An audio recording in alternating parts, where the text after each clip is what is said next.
Почитувани гледачи, добро вечер. Од мене Александар Беџиклиски. Вечерва ќе разговараме на една исклучителна, важна и чувствителна тема од општествен карактер. Тема која е далеко од досегашните теми опфатени со спорт, политика, култура или музика. Ќе говориме за пубертетот. За периодот на преобразба од деца во млади луѓе, за односите во семејството, за предизвиците со кои се соочуваат и децата и родителите. За мојот вечерашен гостин, со еден збор би можел да кажам дека професионалец со огромно разбирање, емпатија и љубов кон децата и младите, што се чувствува во незината работа, во незиното дело и во незините јавни настапи. Ми представува чест што вечерва со нас во студиото ја имаме доктор Камилија Симеонова. Добро вечер и добре дојдовте. Добро вечер, благодарам на поканата, благодарам на убавите зборови. Ќе отвориме една тема која што и во самата најава кажав, која што сигурно ќе биде многу интересна за целото наше општество и за нас како родители, а и за децата. Вие сте специјалист по детска и адолесцентна психијатрија. Така е. Што буквално ве мотивираше да се посветите токму на оваа работа со деца и млади, а не со возрастни? Така. Ќе бидам искрена и ќе кажам мојата приказна, бидејќи моето прво, да речам, работно искуство беше на клиниката за детска хирургија, каде што за прв пат имав прилика да работам со млади, односно со дечиња.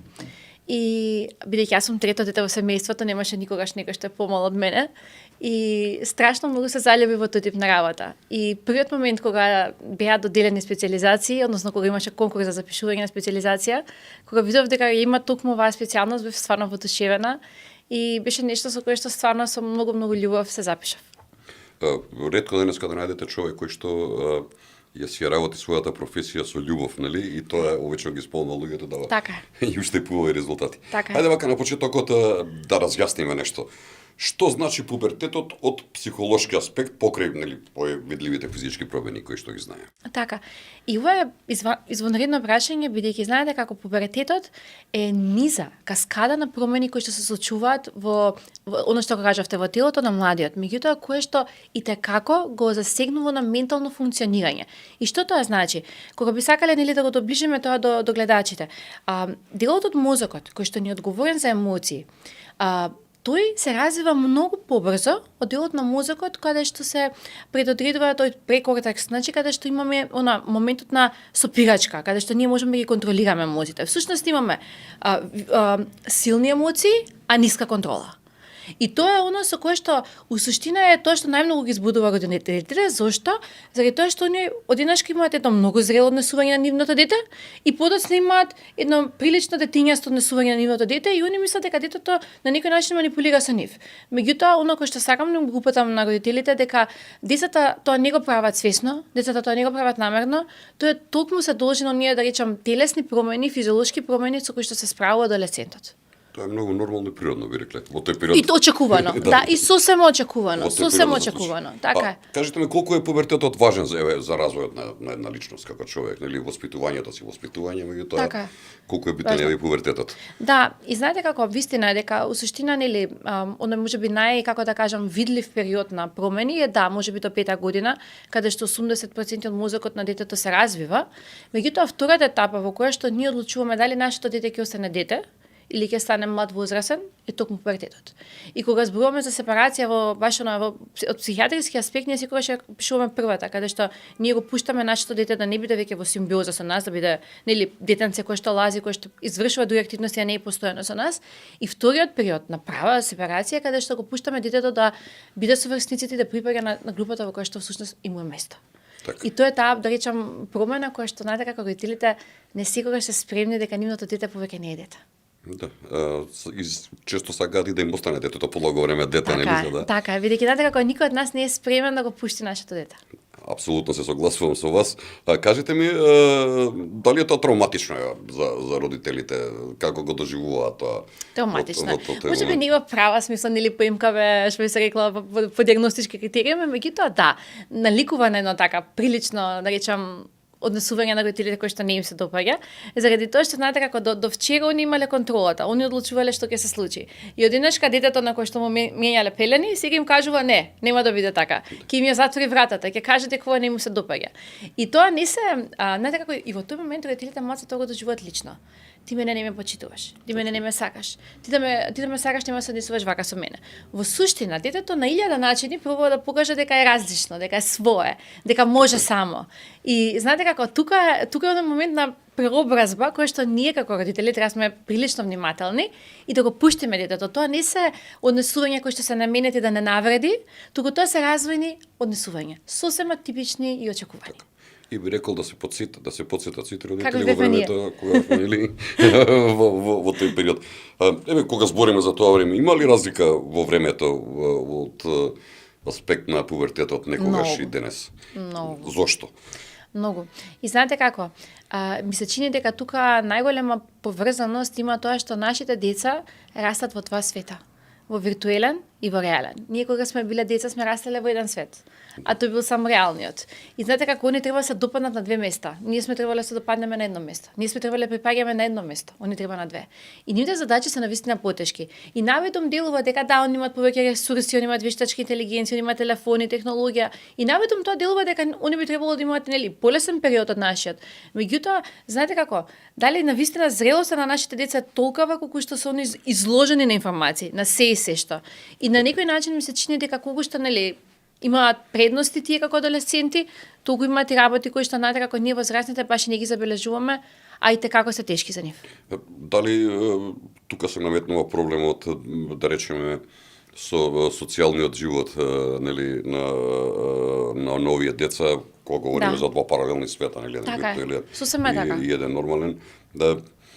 Ама нели тоа е нели период на турбуленции, на предизвици, некогаш разбирањето може да се изедначи со негриж, некогаш може да се најде баланс, но секако оваа социјалност кај децата се појавува нели токму со тие два паралелни свети. И апсолутно се согласувам со вас дека практично немаат детство како што имавме ние детство. Јас еве од личен пример ќе кажам, значи на најмалото моје дете кој ќе му речам што знам, плочка, што е ластик, што е сервисон игри што сме играле во мало, појма нема, нели, да ни каже. Да, тоа се тие генерацијски разлики. Да, ајде, кажете ми, колку е честа присутноста на аксиозност или депресија кај овие млади луѓе? Обично, нели, кај нас велат постарите луѓе ги фаќа депресија, нели, она средна доп и сите тие останати работи.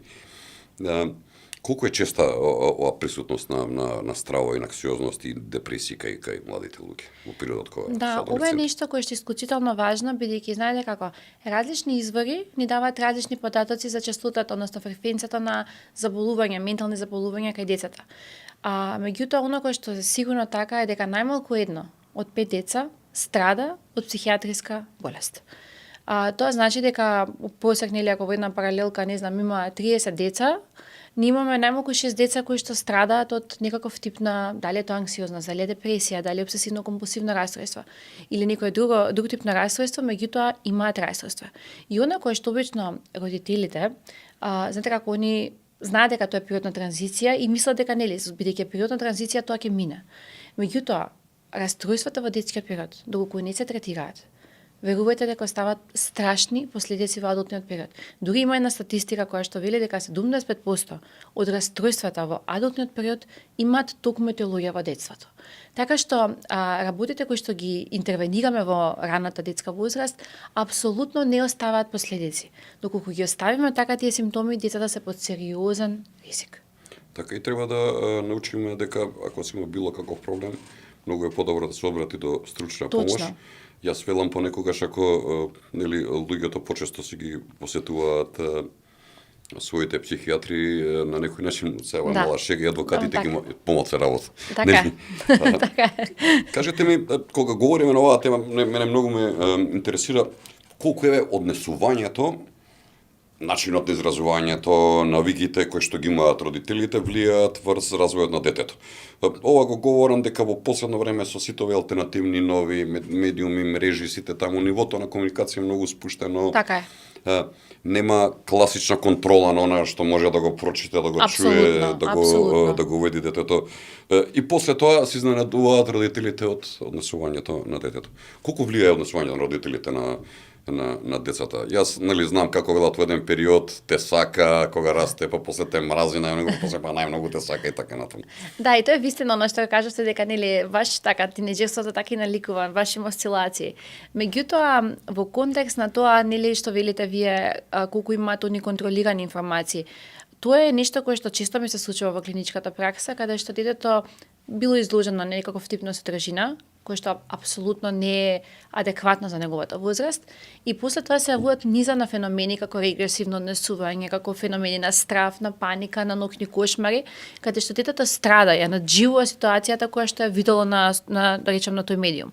Така што оно кое што топло ги охрабрувам родителите, ако ние сме да речем цел ден на телефон, оно што велите вие, примерот е дека телефонот смее да се користи цел ден. Доколку ние помалку го користиме како ресурс, ние упатуваме на порека дека телефонот не е нешто што е толку значено и толку важно за нашето функционирање. И секако дека ние сме рол модел. И да, тоа се менува во детството, да, одеднашка децата прво немаат како идеал. После тоа го се прашуваат чека дали тој идеал е на вистина таков каков што е. Примат момент каде што они отфрлаат тоа што не им се допаѓа, па прилепуваат тоа што им се допаѓа од нас. Меѓутоа, они не следат. Целиот на живот не следат. И знаете како нема дете кое што не си ги сака најмногу на свет своите родители. Не постои. Но ние како родители некогаш можеме, сакајќи или не сакајќи, да им наметнеме можеби погрешни вредности со своето однесување. За жал. Кое што може да биде несвесно и лош пример. Да. За понатаму во животот, затоа често пати знаат и родителите да се изненадат од однесувањето на своето дете. Тето онаа бројка што ја кажавте, 1 од 5 е загрижувачка бројка во секој случај, и јас мислам дека нашето општество треба посериозно да се позабави со овој проблем. Знаете, периодов многу дури држави во светот забранија одредени користење мрежи на помлади луѓе, Австралија, мислам, дури до 21 година, мислам дека тоа треба и кај нас да се направи, бидејќи сигурно, бидејќи знаете како ако нешто забрането, вие немате како да стасате до тоа. Ако нешто е дозволено, многу е лесно да се тоа пробие. Токму така. И во светот се почесто се појавува еден феномен кој што јас не можам да го сватам стручно, вие го велите феномен на самоповредување кај младите луѓе. Што доведува до оваа појава? Што ги тера младите луѓе да се самоповредат? Како родителите можева да го видат, бидејќи може да има не дај Боже и ковни последици? Отворивте една прилично значајна тема и е нешто кое што стварно би сакала да го објаснам зашто се случува и зашто е толку често кај младите. Заради тоа што, знаете како, модерното воспитување до некаде ги учи децата дека треба да бидат сакани, почитувани, топли, сето тоа. Меѓутоа, просто како тоа gentle parenting, како ние не успеваме на нашето дете да му покажеме дека и негативните емоции се составен дел од животот. Дека не е секогаш толку сјајно како што ние го представуваме оној свет на нашите деца.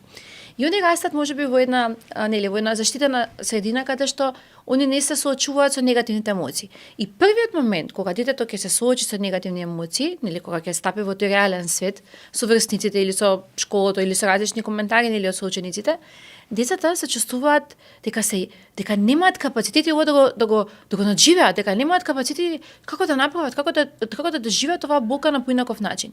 И они имаат една потреба да се ослободат од таа болка. И всушност, она кое што најчесто ни кажува, тој момент на самоповредување кој што е исклучително често кај младите, е дека детето сака да живее, тоа не е порив дека детето сака да си го одземе животот, меѓутоа сака да си ги регулира емоциите, не знае како. Бидејќи, знаете како можеби низ текот на животот преку нас тоа дете ги канализирало негативните емоции и сега оно е сепарирано од нас, припаѓа на врсниците и нема ресурс на трансфер. И тоа е ситуацијата зашто не се самоповредуваат. И всушност како е објаснето тоа од медицински аспект, бидејќи центарот за болка и центарот за емоции се наоѓаат непосредно еден до друг. И дразнејќи го едниот центар, се дразни другиот центар. И всушност кога ќе се самоповредиме, на тој начин се ослободуваат простагландини, се ослободуваат медиатори кои што прават еден релизинг, едно отпуштање на телото, и всушност како они да се самомедицираат, со начинот кој што се самоповредуваат, се случува физичка болка која што прекинува емоционална болка и они автоматски се чувствуваат успокоено. И она кој што родителите често за жал, како сакајќи да помогнат, прават една поинаква ситуација, ги осудуваат. Како можеш тоа да го правиш? Види колку ти убаво телото. Како можеш да се нанесуваш самата повреди? И сакам да упатам дека тоа не е начинот. Да го прашате вашето дете како се чувствува. кој бил тригерот, што поттикнало кај него да се однесува така. Децата се прилично искрени ако ние не сме осудувачки кон нив. И многу често мене ми се случува, бидејќи нели јас сум како медиатор меѓу родителите и детето, да знаете како да слушам буквално како преведувач меѓу мајката и детето, бидејќи знаете како едниот ја гледа неговата перспектива, другиот ја гледа својата перспектива и некако како да не може да се видат еден со друг, како да зборуваат на различен јазик. Буквално тоа така изгледа. И затоа им велам често на родителите, прашувајте, не осудувајте, прашувајте. Прашањето е секогаш подобар избор од осуда. Дали тоа значи дека родителите кога треба да му се приближат на детето во вакви ситуации или било кои други ситуации околу неговиот развој, треба на овој начин да бидат отворени кон него, искрени, честни во сето тоа што го зборат, за да може да му помогне да се чувствува баш она што го кажувате вие, сигурно и прифатено. Да, и она кој што често да речеме родителите сакајќи нели да дадат една компарација, да дадат една споредба, грешат во тој процес, бидејќи знаете како често осудуваат. Како можеш да го правиш ти ова сега? Ние на твои години тоа не сме го правеле. И знаете како да, и стварно они не го правеле. Меѓутоа имаме прилична разлика во генерациите. Оно што го кажав и претходно, ние сме имале поинаква задача, ти имаат поинаква задача. И споредувањето на децата не им врши работа. Бидејќи знаете како, ако вие на вашето дете ја уважите болката, ве тргнате по себе, никој да ве уважи вас, да, ова што го чувствуваш навистина тешко. Како можам јас да ти помогнам? Многу подобро звучи него како можеш ова да го направиш? Што ти е сега проблемот? Знаете како, никој не се чувствува комодно тука. А особено што не се пак ќе кажам заради оној момент на недоразвиен центар за контрола, они се јако сензитивни. И најмала критика кај нив прави една прилично бурна реакција. Така што сакајќи да ги заштитиме нашите деца, знаеме некогаш да направиме белја во тој процес и токму поради тоа ги охрабрувам родителите колку што може да бидат повеќе со разбирање, повеќе со прашања, а помалку со осуда и критика. Но мислите дали се потребни граници за овој проблем кои што ќе бидат онака јасно дефинирани? Дали зошто јас така кажав, нели легитимен одговор на родител кога живее однесувањето, кога не може да го коригира со објаснување и кога се случува, кога се соочува со одредени други проблеми. Потребно ли е, што мислите, граници кои ќе бидат јасно дефинирани за овој проблем, за да знаеме? За се треба граници. И мене ако ме прашате, не постои поидеален воспитен систем од тој каде што има граници и правила. И знаете како многу е лесно еден систем да функционира, кога постојат правила и граници. Детето има предвидлив ден, знае што да чекува, знае што смее, знае што не смее и не пробува на 1000 начини да си го добие тоа кој што под наводници го сака. А во систем каде што нема идеали, каде што нема вредности, каде што нема правила и граници, детето бара се. И родителот вели, ово ми го бара, како може ми го бара? Може, заради тоа што нема правила и граници во тој систем. И пубертетот дефинитивно не е најдобриот период за воспоставување на граници и правила, се разбереме. Тоа е таква емоционална бура и секој обид еден да поставиме граници тука би било можеби многу по, како да кажам, отфрлачки страна на нашето дете. Меѓутоа, доколку сме го пропуштиле тој процес во раното детство, повторно ќе кажам, никогаш не е доцна, меѓутоа мораме да прифатиме дека кога ние ќе поставиме граници и правила во систем каде што немало, ние на нашето дете му зимаме нешто, а не му даваме нешто за возврат. И очекуваме дека тоа дете ќе биде можеби уште повеќе агресивно, уште повеќе бесно кон нас. Меѓутоа еднаш за секогаш треба тоа дете да ги научи границите и правилата. И во тие моменти кога ќе биде избувливо, ние да не реагираме, боже што правиш сега, како можеш ова да го правиш, да го почекаме детето да се смири и кога ќе се смири да разговараме со него. И на некој начин тоа можеби ќе наликува како тантрум на еден млад возрасен, што нели ние не го очекуваме на таа возраст, меѓутоа врши работа бидејќи децата ќе научат на тој начин дека нели емоционална контрола е нешто кое што мораме да го имаме. Така, не додиме по старата максима кога ќе ве праша детето дали, едноставно да му кажеш зошто ја така кажав и толку. Да, тоа не врши работа. Тоа не е оред, нели? Тоа суштина не е ни вредносен систем, тоа е некако можеби инверзија на некаков авторитет, бидејќи знаете како правиот авторитет е достапен. Правиот авторитет не е отфрлачки. Тргнете по себе, вие кога би отфрлиле нешто, кога нешто не знаете и не можете, инаку не би го отфрлиле. Апсолутно се согласувам со вас. Кажете ми, во последно време нешто што за жал нели прифаќаме многу работи од така наречената западна култура, ама и добри и лоши. Во последно време во Македонија е чест булингот во училиштата. Како може системски и семејно да се справиме со овој проблем? Не дека го немало и во наше време, но не бил толку агресивен, не бил толку опасен. Јас навистина на неколку пати имам неколку видеоклипови гледано кои што онака се Ве вознемирува. страшно вознемирувачки. Што мислите, колку е чест булингот во нашите училишта и дали може системски семејно да барем се справиме со овој проблем колку што се може? Знаете како јас стално велам дека психоедукација е нешто кое што најмногу ни помага на сите. И она што го кажавте вие, можеби конечно е време да се отвориме кон менталното здравје и да сватиме дека знаете како дека нешто ако не гледаме, не значи дека не постои, дека менталното здравје нели ако не го гледаме како екстремитет, тоа не значи дека не постои, дека го немаме. И телото и умот се една неразделлива целина. И колку и да сакаме да пробаме да ги делиме, тоа е едно. И многу она табу тема да се зборува и знаете како, ми се чини дека немањето на таа едукација и препознавање на булингот, ние го препознаваме, знаете кога детето више ќе има секвели, кога детето веќе е стравматизирано и кога веќе детето не функционира. И тогаш родителот се доближува до детето, наставникот се доближува до детето, меѓутоа тогаш е доцна, бидејќи булингот веќе си ја направил својата работа. И булингот личи на едно посттравматско стрес расстройство, значи тоа доаѓа со слики, со мири, со вкус, буквално тоа е нешто што не може детето да го игнорира. Значи не може да ги игнорира тие невредливи зборови или таа физичка тортура која што му нанеле врсниците. Така што во однос на како да би помогнале, јас и еве имав една идеја која што ја предложивме, која што најверојатно ќе реализираме со општина Карпаш, да имаме психоедукација на наставниците во овој процес, да им објасниме, да можат на полесен начин да го препознаат, да речем токсичното однесување на одредени деца, кои што предизвикува секвели нели кај децата кои што навистина не се виновни за тоа. И оно кое што нели барем еве јас додека сум жива ќе го зборуваме дека секогаш ќе објаснувам што е булингот, секогаш ќе зборувам како е. И секој еден стручен во својата област мислам дека е должен јавно, јасно и гласно да зборува. Булингот е вака да го објасниме. Да, знаете како што е булингот? Да, буквално нанесување на штета на сметка ние да добиеме корист, во смисла каква? Нанесување на штета во кој контекст? Сакаме да ја намалиме вашата вредност за да мојата вредност биде поголема. Знаете буквално како замислите јас ве газам од озгоре за да ја бидам повисока. Значи тоа е буквално така, кога би го нели визуелно замислиле.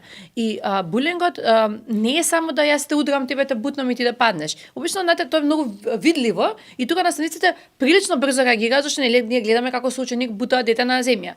Меѓутоа, кога суптилно на пример детето ќе земе да пише, глуп си сега, ти ништо не знаеш, не пишувај, боле не пишувај. Еден ќе му каже, друг ќе му каже на тоа дете. Знаете како? При вас денеска пет души да ви кажат дека не ве бива, вие ќе мислите дека не ве бива. Да, и тоа е реалноста. Имаше, за жал, морам да се присетам пред некоја година еден многу непријатен случај, не знам дали се сеќавате, во средното училиште Корчагин, кога една детенце си го одземе животот, баш токму од оваа прилика како подпостојан булинг што било од други деца, од причини кои што не изгледал нели како другите. Имал постари родители и така натаму на што го читав. И стварно беше вака загрижувачки тоа што многу сензитивно. И жално. И да, и она кое што навистина не смееме да го игнорираме, дека децата некогаш и немаат стварно капацитети како да се носат со булингот. И такви, да речам, суицидални мисли, идеи и интенции што ги имаат се многу очекувани кога детето постојано живее во една, како да кажам, во еден црноблак, го демне тој црноблак. И просто не гледа тоа дете светлина.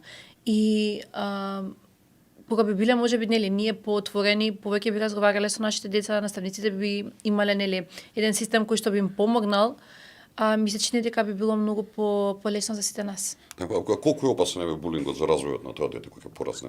Дали ќе го направи лош човек, оној што врши булинг, говорам, и оној нели кој што е под булинг? Во какви личности се развиваат тие луѓе? Знаете како, никогаш не можеш да дадеш нешто што немаш. И во принцип насилниците го дава тоа што го имаат. А тоа е начинот на кој што ги воспитувале најверојатно нивните родители. Бидејќи знаете како детето првата социјална средина дефинитивно му е семејниот систем. И детето учи тука се. И обично нели насилни се децата со кои што родителите претходно биле насилни со нив.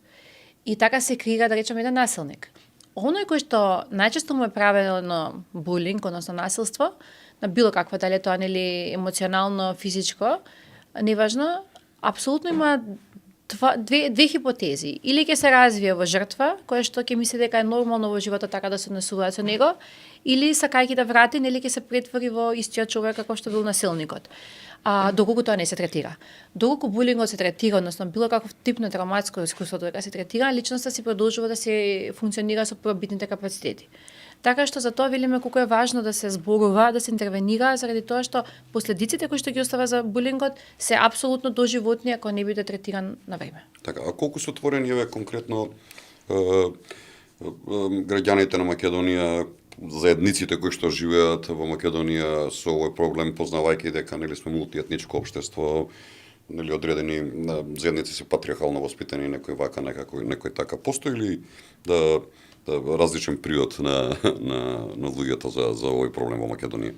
Дефинитивно постои и дефинитивно во семејствата каде што се живее со повеќе членови, знаете, имаме повеќе аспекти, имаме повеќе лица кои што живеат во тоа семејство, повеќе различни судови и тука можеби полесно воочува дека нешто се случува. Родителите кои што да речам се сами со своето дете, брз живот, се враќаат доцна од работа, немаат толку капацитети, не го гледаат толку своето дете, многу почесто за жал се случува да ја пропуштат оваа ситуација, бидејќи биле толку многу уморни кога се вратиле од работа, немале време да приметат, а натака како друго во семејството каде што се живее со повеќе членови. Ќе примети бабата, ќе примети дедото, ќе примети вујкото, чичкото, никој ќе примети. А во овие семејства за жал нели може родителот кога ќе се врати веќе детето е заспано и за жал се случуваат големи пропусти. Да, како велат родителите се да воспитуваат, барем во моје време беше така, бабите и дедовците се да галат и да мазат. А тоа дефинитивно, тоа се носи па друга. Точно, таа динамика апсолутно, да. Ние зборуваме нели во контекст на булингот, меѓутоа апсолутно сте во право. Дека нели живејќи во едно, да речам, повеќе генерацијско семејство, носи многу предизвици заради тоа што имаме повеќе различни вредности системи кои што треба да ги задоволиме. Детето има сосема различни судови, или она што велите едниот воспитува, другиот гали, и тоа се други да речам за жал нели симптоми кои што може да се јават кога дете, бидејќи знаете како децата пробуваат многу е тоа интересно да не задоволат нас, значи нашите потреби да не видат дека ние сме среќни поради нив. И многу интересно бидејќи знаете како бабата има еден став, дедото друг, мајката трет, таткото четврти. И ова дете треба просто на 4 различни начини се однесува за да може 4 различни страни да задоволи. И тоа е прилично терет за младите. Така што и ова семејство носи нели па други ризици. Да, па поготово на познатото прашање како беше на времето, кого сакаш повише, баба или дедо? Да, или мама или тата. Ајде, кажете ми, во вашата работа, што е подоминантно?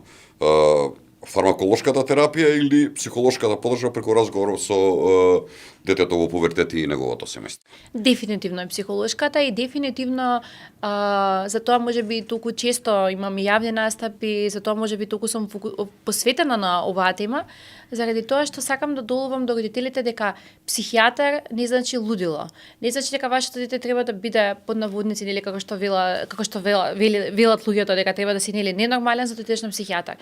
Напротив, јас и како помагам со помош на психотерапија.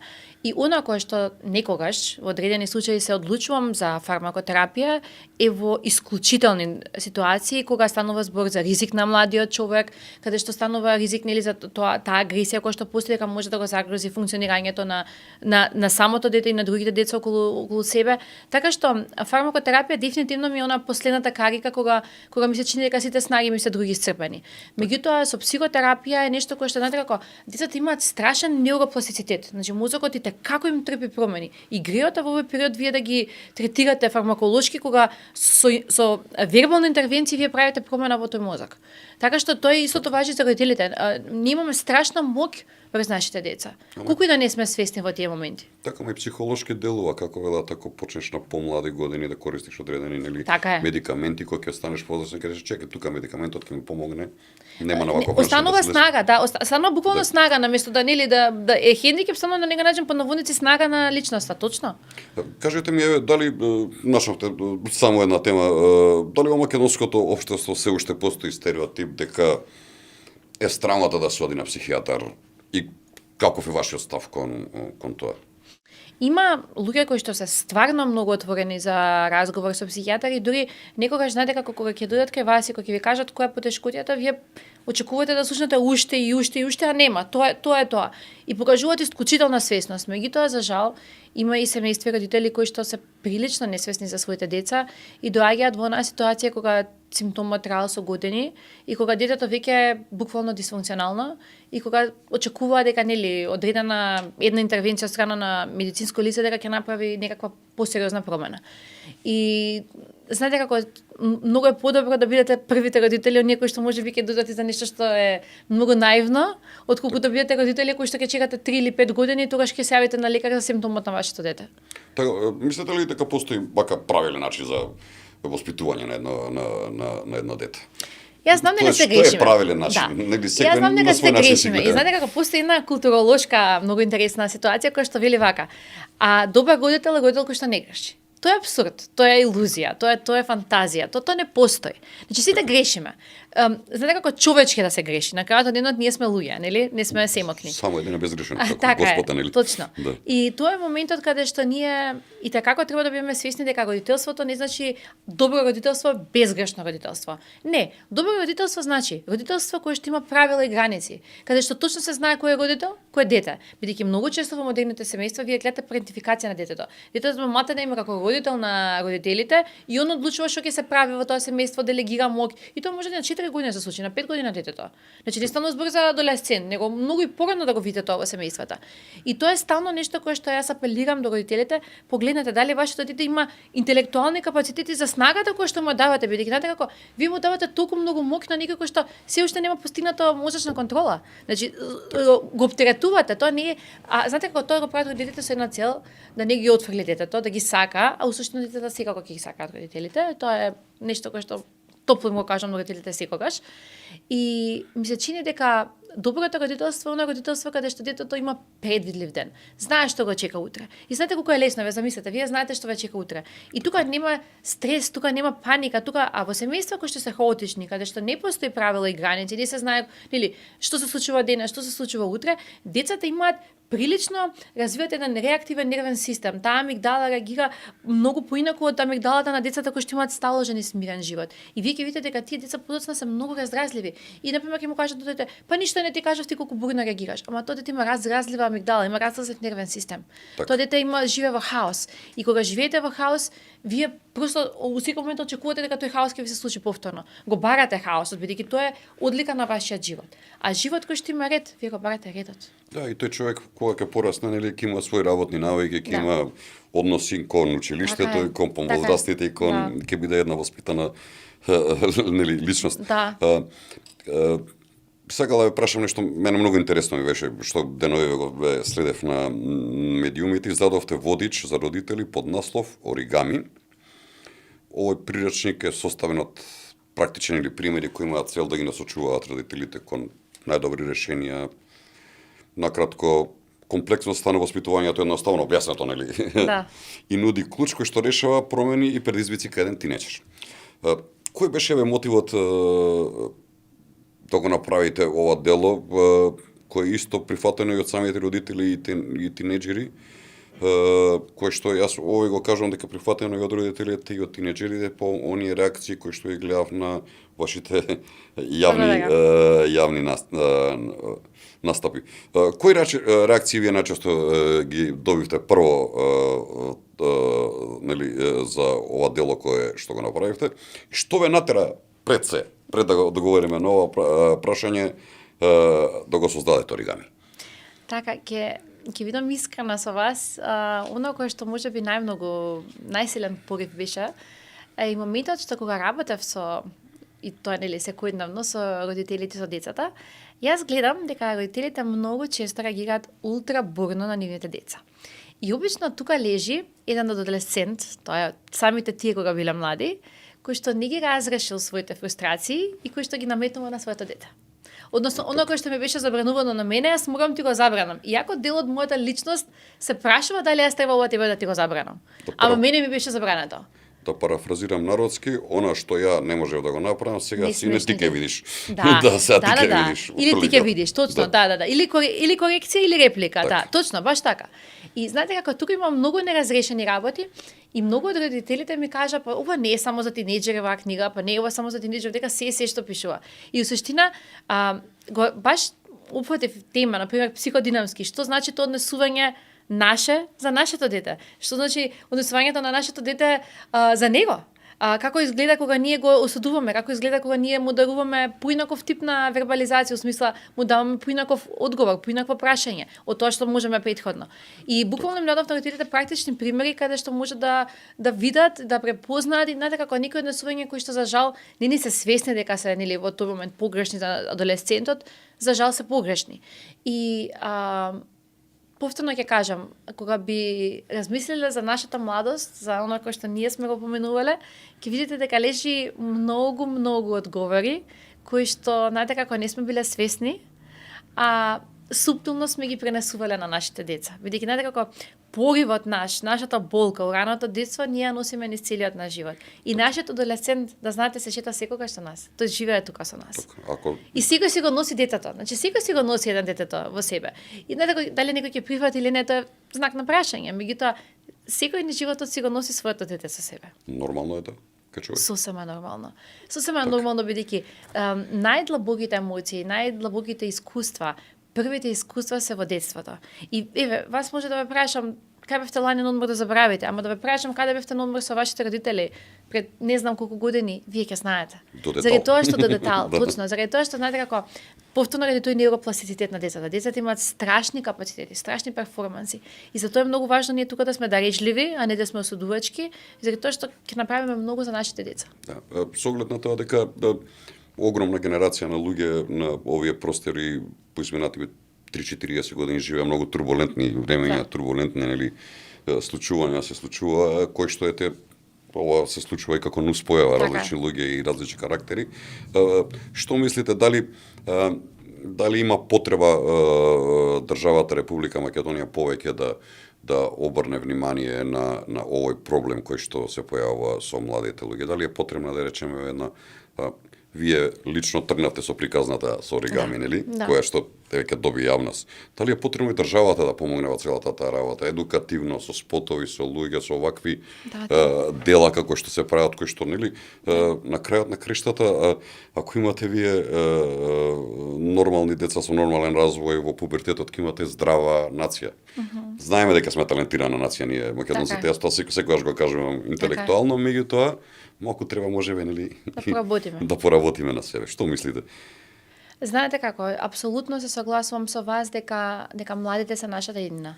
И знаете многу интересно дека со раѓањето на еден човечки живот вие имате раѓање на неколку генерации. Вашата ќерка утре ќе биде мајка, ќе биде баба, ќе биде прабаба. Така што знаете како инвестирајќи во вашето дете вие инвестирате во најмалку 3 следни генерации. И кога ќе видите ствари колкава инвестиција вие правите, тоа е огромна инвестиција. И кога би размислувале на ваков начин дека децата не се, бидејќи знаете како многу е интересно тоа што возрастните само ги осудуваат младите, вакви биле, такви биле, онакви биле. Да, супер, да, они се различни од нас. Меѓутоа, зошто се различни? Дали сме се прашале некогаш? Нашите родители се враќале во 14 часот од работа и никој повеќе не ги барал. Домашен телефон постоел евентуално ако ги побара некој. Сега нашите родители се постојано под притисок, ги бараат у пола ноќ. И знаете како, буквално како да сега да телефоните не се на жица, ама човекот е на жица. А поредно беше обратно, нели телефонот беше точно на жица. И нашите деца растат, повторно ќе кажам, во многу различен вредносен систем и ние како возрасни не треба тоа целно го потенцираме како негативно, туку да најдеме снаги да инвестираме во менталното здравје на младите, со кои што ќе креираме здрави генерации кои што се функционални и така ќе имаме функционално општество. Така, кажете ми, да се вратам пак на оригами, многу интересна приказна, ми вака морам да кажам, каде може да го имаме овој водич? Се продавали негде, се давали негде, го имали негде. Така. Каде? Го има електронски на книга МК, значи тоа може онлайн да се набави од таму, а го има во продавниците на 3, во нивните нели неколку продавници низ градот, каде што нели во Скопје каде што може да земат прихачникот. На кого повеќе би го препорачале, на родителите или на децата да го прочитаат? И да бидам искрена, би го дала на двете категории и кога доаѓаат тие што нели ме познаваат и кои што доаѓаат кај мене на третман, им го давам прерачникот, токму заради тоа бидејќи сметам дека и детето треба да ја види, бидејќи знаете како ќе кажам само еден пластичен пример за да може и гледачите ме разберат подобро. Детето не оди на школа. Не сака да оди. И родителот има следна слика пред себе. Неговото дете станува просјак. А детето не оди во школа и детето има една идеја, дека е мангуп. И кога детето ќе прочита перспективата на родителот, дека да, мојата мајка за тоа волку ме притиска или мојот татко волку ме притиска, бидејќи они се соживуваат дека ќе станам утре просер, дека ќе немам што да јадам. Апсолутно детето би ја видело неодењето на училиште малце на поинаков начин. А обично што се случува во овие семејства? Детето не ја гледа перспективата на родителот, родителот не ја гледа перспективата на детето. Како можеш вака да не одиш? Зошто не го правиш ова? Кој те прашува дали смееш? Ти можеш да одиш на школа. Не ми кажувај ти на мене да одам на школа. И буквално тоа се тие да речам, нели, бидејќи јас работам со овие семејства и така како го знам, го разбирам сето тоа и таа динамика. И ми се чини дека тука од помош на двете страни, затоа не е лошо да, нели, двете страни да го прочитаат прирачникот, бидејќи знаете како, на крајот од денот тоа е за ментално здравје. Тоа е нешто, тоа е ментална храна. Точно, јас би го препорачал искрено да ви кажам и на многу родители во Република Македонија, чии што деца практикуваат одреден спорт, каде што децата ги гледаат како инвестиција, не ги гледаат како деца кои што се радуваат во тој спорт. Јас често пати тоа го гледам, се поставуваат родители како тој мора да биде фудбалер или мора да биде ова.